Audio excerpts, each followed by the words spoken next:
जय हिंद एवरीवन। आप सबका Anil Narola IAS study centre पे स्वागत है। रिसेंटली आप देखते हैं कि मॉनसून सेशन में एक बिल आया, Delhi services bill. Delhi services bill which was regarding the transfer and postings of all India services except the IPS and the Danish officers।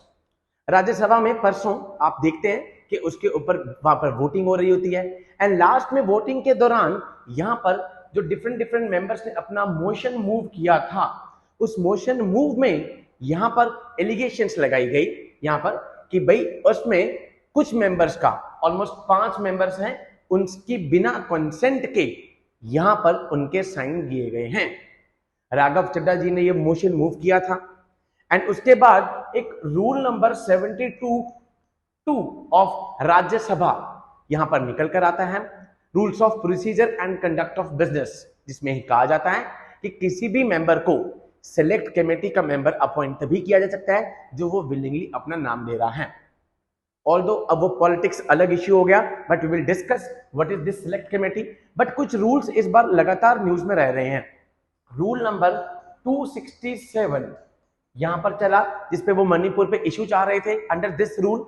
इस रूल में आपको पता है, ये हम कर भी चुके हैं डिस्कस, कि इसमें वोटिंग होती है बिकॉज लोकसभा में नो कॉन्फिडेंस मोशन के लिए वोटिंग हो सकती है, राज्यसभा में there is no procedure of no confidence, इसीलिए इस रूल को लाने की कोशिश की जाती है। Now the rule is rule number 72 clause 2। ये कह रहा है कि सिलेक्ट कमेटी में किसी भी मेंबर को यहां पर नहीं डाला जा सकता अगर विलिंगली उसने अपना नाम नहीं दिया है। We'll discuss about what is this select committee. Several MPs complained about their names being included in the proposed select committee for the Delhi Services Bill without their consent. वो कह रहे हैं हमसे consent लिए बिना हमारा नाम वहां पे लिया गया है and forged sign की भी यहां पर सवाल उठ रहे हैं। Okay, the Rajya Sabha Deputy Chairman this initiated a probe into the matter. The proposed committee was suggested by आप MP राघव चड्ढा। यहाँ पर उन्होंने इस मोशन को मूव किया था कि भाई आप इस सिलेक्ट कमेटी को बनाओ एंड उसमें आप देखते हैं सुधांशु त्रिवेदी एंड उसके अलावा बीजेडी के एक पात्रा थे एंड 3 और मेंबर थे जिनका नाम लाया गया। ओके, नाउ हम पॉलिटिक्स वाला इशू तो नहीं करेंगे, will discuss the Indian polity perspective से कि क्या इंपॉर्टेंट है। What is the purpose of this select committee? जो ये सिलेक्ट कमेटी बनाई है, इसका पर्पस क्या है? It is basically a ad hoc committee, temporary committee है, established to examine specific bills। कुछ specific bills को examine करने के लिए बनाई जाती है। It follows procedure outlined in the rules of procedure। rules of procedure जो हैं दोनों हाउसेस के अलग अलग होते हैं, लोकसभा और राज्यसभा के। Constituted by Parliament to consider and report on the bills referred to them। Parliament इसको constitute कर रही है। So this is about the purpose of a select committee. How are members selected for a select committee? Select committee में members किस तरीके से यहाँ पर select होंगे? The members are appointed by the parliament when a motion is adopted to refer to a bill to the committee। यहाँ पे done, यहाँ पर मोशन जो मूव करवाया था राघव चड्ढा जी ने। रूल 125 ऑफ द राज्यसभा, जो रूल्स ऑफ प्रोसीजर और कंडक्ट ऑफ बिजनेस है राज्यसभा के, उसमें रूल नंबर 125 राज्यसभा का ये कह रहा है any member to move an amendment for a bill to be referred to a select committee. कोई भी मेंबर यहां पर एक अमेंडमेंट मूव करवा सकता है फॉर अ बिल, जो कि यहां पर राघव चड्ढा जी चाहते थे कि कुछ इस बिल में अमेंडमेंट हो, दिल्ली सर्विसेज बिल। बिकॉज आपको पता है कि बाकी सारी पार्टी यहां पर उसके अगेंस्ट थी, वो चाहती थी कि दिल्ली गवर्नमेंट के हाथ में यहां पे ट्रांसफर और पोस्टिंग्स रहे।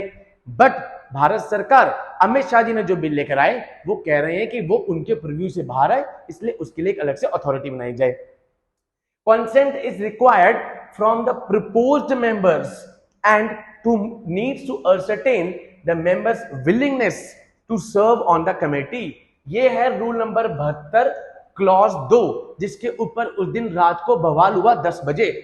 यहां पर अमित शाह जी एकदम से हाउस में खड़े होते हैं और वो कहते हैं कि हमारे एमपीज के साइन उनसे बिना पूछे लिए गए हैं एंड उनका नाम उनसे बिना पूछे उस कमेटी में डाला गया है। ऑल्दो बाद में राघव चड्ढा जी ने अलग अपनी प्रेस कॉन्फ्रेंस करी, that is the different matter, but here the matter is this one. Collecting signature is not explicitly mentioned in the rules. Sign की बात तो वहां पर नहीं लिखी गई, मैंने भी ये रूल को पढ़ा राज्यसभा के, बट ये कहा गया है कि कमेटी में नाम तभी डलेगा जब वो मेंबर विलिंग है, अगर वो विलिंग नहीं है तो नाम नहीं आएगा, बट साइन की चीज एक्सप्लिसिटली वहां पर नहीं लिखी गई है। Okay, how does the select committee function, ये काम कैसे करती है?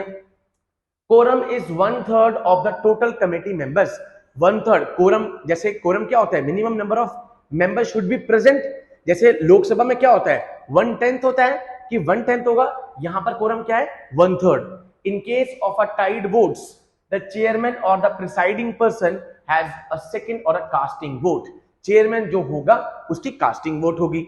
The committee can appoint sub committees to examine the specific aspects. Bill के कुछ एस्पेक्ट्स हैं, उसके लिए वो एक स्पेशल सब कमेटी बना सकते हैं। The chairman of the committee is appointed by the chairman of the Rajya Sabha. Rajya Sabha का चेयरमैन कौन है? यहां पर वाइस प्रेसिडेंट, उपराष्ट्रपति at present from amongst the committee members. Members के बीच में से ही किसी को बना दिया जाएगा। If it is a joint committee, then the proportion of members from Rajya Sabha and the Lok Sabha is 1:2। Rajya Sabha से एक मेंबर आएगा, लोकसभा से 2 आएगा, अगर वो ज्वाइंट कमेटी बन रही है। The member or the minister in charge of the bill is generally included as the member of the committee। भाई जो भी मिनिस्टर होगा, इंचार्ज होगा इस पर्टिकुलर बिल का, उसको तो पक्का इसमें इंक्लूड किया जाएगा as a member. This is about the select committee function. This is how it works out. UPSC में आपने देखा है कि जो भी करंट में चल रहा होता है वो उसको ले आते हैं। गुच्ची मशरूम को जीआई का टैग मिला, उन्होंने एग्जाम में पूछ लिया, तो प्लीज जो भी करंट अफेयर्स में चल रहा है आप उसको एग्जाम पे स्टैटिक सब्जेक्ट के साथ यहाँ पे कनेक्ट करके चलिए। The report is signed by the committee chairman and dissenting opinion can be recorded. भाई कोई बंदा है, फॉर एग्जांपल 4 बंदे हैं, एक बंदा उसके एंटी है तो उसकी स्टेटमेंट रिकॉर्ड की जाएगी। The report and the dissenting notes are presented in the parliament, printed and circulated among the members. उसके बाद उसको सर्कुलेट कर दिया जाएगा। नाउ रोल क्या है इसका कमेटी का? बेसिकली बिल्स को स्क्रूटनाइज कर रही है, बिल्स के क्लॉज बाय क्लॉज, जैसे भी दिल्ली सर्विसेज बिल आया क्लॉज बाय क्लॉज उसको कर रही है। उसके बाद experts, this committee can invite experts, gather the oral evidence and have government official explain provisions. यहां पर एक्सपर्ट्स को ला सकते हैं, ओरल एविडेंस को इकट्ठा कर सकते हैं। After considering the evidence, conclusions are formulated and amendments may be proposed. भाई उसके बाद उनको लगता है एविडेंस के बाद तो वो इसमें एविडेंस यहां पर अमेंडमेंट्स भी प्रपोज कर सकते हैं। The committee may also visit organisation and institution for on the spot study of matters. भाई अगर कुछ भी मैटर है जो इस बिल से रिलेटेड है तो यहां पर उसको वो विजिट करके यहां पर इकट्ठा कर सकते हैं। This is what is the role of the select committee. What happens if a select committee report is submitted? Select committee ने अपनी रिपोर्ट दे दी, मान लेते हैं, जैसे भी राघव चड्ढा जी ने कहा the committee report is of recommendatory nature. ये खाली रिकमेंडेशन दे रही है कि ऐसा होना चाहिए, ये गवर्नमेंट के ऊपर है वो उसको एक्सेप्ट करे या रिजेक्ट करे। जैसे दिल्ली सर्विसेज बिल में अमित शाह के उन्होंने राघव चड्ढा जी ने कहा कि यस ये लेकर आओ। सिलेक्ट कमेटी ने कुछ रिकमेंडेशन दी अमित शाह जी को कि ये होना है, सरकार के ऊपर है माने या ना माने। The committee can introduce it's version of a bill which can be discussed and passed if moved by the bill's minister in charge। वो ला सकते हैं। The government response to the committee's recommendation is presented before the bill is further discussed and voted। जो भी सरकार उसके ऊपर response देगी, मान लो सिलेक्ट कमेटी ने कहा कि दिल्ली सर्विसेज बिल में ये चीजें ला दो, सरकार जो उस पर अपना रिस्पॉन्स दे रही है उसके ऊपर भी वोटिंग होगी।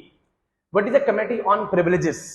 This is a standing committee consisting 15 members। इसमें 10 राज्यसभा के हैं इसमें, ठीक है, नॉमिनेटेड बाय द स्पीकर और the chairman in case of the Rajya Sabha.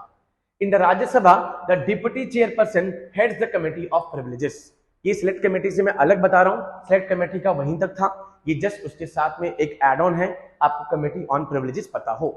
अगर आप बात करें कि सर इसके बाद अब क्या होगा राघव चड्ढा इस पे, तो अब क्वाइट ऑब्वियस है, चेयरमैन या फिर डिप्टी चेयरमैन वो डिसाइड करेंगे कि इसके बाद क्या है। बिकॉज एक्सप्लिसिटली ये नहीं दे रखा था कि साइन है, बट अमित शाह जी ने कहा कि यस उस पर साइन कराए गए हैं, बट ये जरूर लिखा हुआ है कि बिना विदाउट एनी विलिंगनेस किसी को भी कमेटी में यहाँ पर उसका नाम ऐड ऑन नहीं कर सकते। तो प्लीज आप जो भी अभी न्यूज आती हैं पॉलिटी की, ज्योग्राफी की, आप इसको स्टैटिक टॉपिक के साथ कनेक्ट करके रखिए सो दैट आपके करंट अफेयर्स और स्ट्रॉन्ग होते रहे। ऐसी और इन्फॉर्मेशन के लिए आप हमारा चैनल देखते रहिए। जय हिंद टू ऑल, टेक केयर।